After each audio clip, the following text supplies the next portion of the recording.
You're listening to Fire Ecology Chats, a podcast series by the Association for Fire Ecology. Hello, everyone. My name is Bob Keane. I'm the editor-in-chief of the internationally renowned journal Fire Ecology. Today, we're going to talk about a really interesting paper, and I've got three international people to talk about. I'm very excited. We usually don't get this amount of people talking about a particular article, and today we have three of the co-authors talking on the paper Fire Intensity Effects on Serotinous Seed Survival. First, we have Chika Tada, Plumanns-Pouton, and Alexander Filkov. Hey, you guys, how's it going? Hi. Everyone. Yeah, good. Thanks. Chika, could you tell us where you're from and what your organizational affiliation is?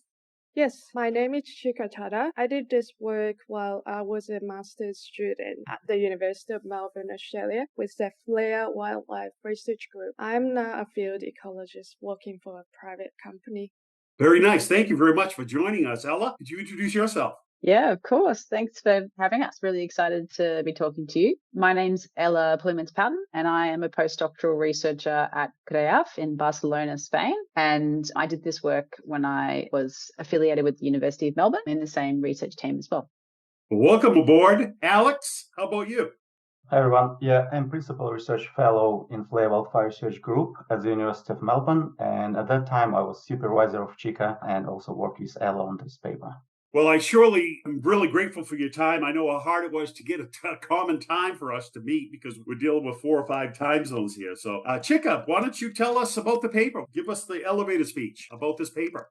Yes, this study provides a unique experimental model to test the effective fire intensity components in plant species. In our study, a novel variable heat flux apparatus, VH flux, allowed us to reflect the characteristics of moving fire front more accurately and in a replicable manner in a laboratory setting. We tested the relationship between the survival of serotinous seeds and fire intensity components such as exposure time in seconds and level of heat flux in kilowatt per square meter and total radiant exposure in kilojoule per square meter, which was calculated from time multiplied by heat flux. We also used 2 different heat regimes, dynamic and static. In the dynamic heating regime, heat intensified over the first 30 seconds, then maintained at the highest levels for 120 seconds, then gradually weakened over the final 450 seconds. In contrast, in the static heat treatment, the intensity of heat remained at the same for 13 seconds. After treatment, we analyzed the survival of seeds and found some new findings. Thank you so much, Chika. I really appreciate that. So, Ella, tell us about the fire ecology of these species. What's interesting about the serotiny of these species? The 2 species that we looked at, so as Chika mentioned, we were really interested in understanding how different types of fire intensity influence whether or not seeds in serotinous codes survive high fire intensity. And the species that we investigated, they are serotinous, which means that they keep their seeds inside like a woody structure. And when there's a fire, they open up and the seeds released into the soil. I mean, that's a pretty amazing thing that they've evolved over time. The other component about these species is that this is the only way that they regenerate after fire. So the individuals fire killed, they don't resprout. And so this is their sort of sole way of persisting through a fire event is if their seeds are able to persist. So it's pretty important for those seeds to be able to persist through a fire event. For that reason, we wanted to understand what kind of fire intensity would allow these seeds to survive through a fire event. Very interesting. Every continent of the world has a serotinous species they're really concerned about. So this paper was incredibly fun. Alex, can you tell us all about the experimental design? Probably the main reason for doing this experiment was to realistically simulate fire, because in previous studies, many people try to simulate fire using open flame, blue torches, small flames, furnaces, and try to replicate temperature similar to what happens in wildfires. But in reality, temperature and energy release during fires are very different. So we need to simulate realistically fire and its exposure to vegetation or heat, for example. In our design, we used a novel apparatus, variable heat flux, which simulates radiant heat from fire, which allows us to more realistically replicate impact of fire. So that machine basically produces radiation which impacts on cones, and we can study under different fire intensities, or let's say fire intensity can replicate different size of fire. So we can replicate how different fires, small or large, impact on germination of seeds in general. And this study allowed us to study not only static heat fluxes, which we tested previously when heat flux doesn't change or energy of fire doesn't change in time, but also we could simulate approaching fire, burning through the vegetation, also escaping, like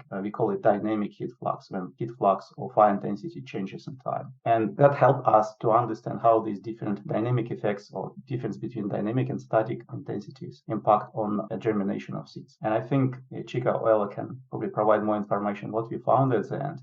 Well, thanks. Experimental design of this was kind of really cool and probably can be replicated for other serotinous species. So, Chika, our readers are probably just chomping at the bit here. What exactly were the results? We found different seed survival rates for the two species we tested across the fire intensity treatment, despite having comparable radiant exposure levels and total exposure duration. Moreover, we found that if sustained levels of heat flux applied at long durations without mimicking the living stage of fire, species may appear less tolerant to high levels of heat flux than they are. Therefore, testing fire intensity effects with only static heat treatment may distort interpretations of fire intensity effects on serotinous species. We'd like to highlight the importance of using dynamic heat treatment in future experiments. Yeah, that's really cool. That's really cool stuff. So, with all this neat findings, Ella, how do you think these results can be used in the future by management or science? Yeah, well, there's a bunch of ways in which I think this could be useful. So I guess from a research perspective, the work that Chika led gave us a really good idea, as she just mentioned, that it would be helpful to have more dynamic heat or dynamic heat flux when we're understanding the effects of intensity on serotinous seeds. And that's because we found that the influence of intensity is really related to kind of a mechanistic thing that's happening, where we think that because the cone is opening, that the seeds are then exposed to heat once the cone's opened. And that also has management implications too, because it helps to understand how, for example, different kinds of prescribed fire might influence the ability of species to recruit. Or if you have a high intensity event, you can also be fairly confident that these species are going to survive. So that's also a nice thing to know, particularly the Banksia species. So we had two species, one was Banksia and one was a Hakea, and these have quite different cone structures. So I'm not sure if you can visualize,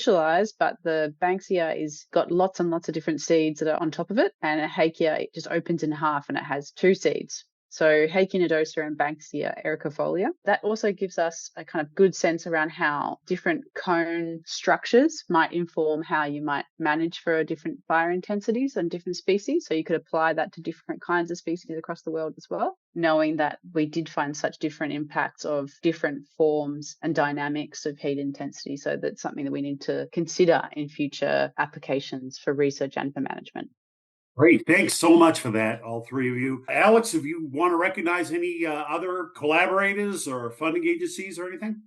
Yeah, before that, I would like to add one more thing to Ella's response that, in the future, with the climate change, we will have more intense fires. And we really need to understand how these fires or this changing climate would affect on fire intensity, how that fire intensity would impact on cones and seeds. In the last decade, we observed more intense fires, different weather conditions, and that results in different fire behavior, respectively. We'll have different fire intensity and much higher exposures to vegetation. And we need to understand how it will result in response of vegetation to these impacts.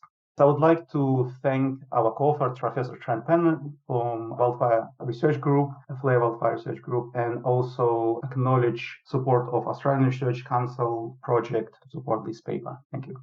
like to thank all of you for attending and telling us all about your interesting paper. If any of you listeners want to get this paper, guess what? It's for free. You can download it from the Journal Fire Ecology at the Springer website and get it for free and find out all about the interesting findings on serotinous species that these three wonderful people have given us. Again, thank you, Chika, Ella, and Alex. My pleasure. Our pleasure. Thank you for And having Thank you us. for having me. Wonderful. And we'll see you at the next Fire Ecology Chat.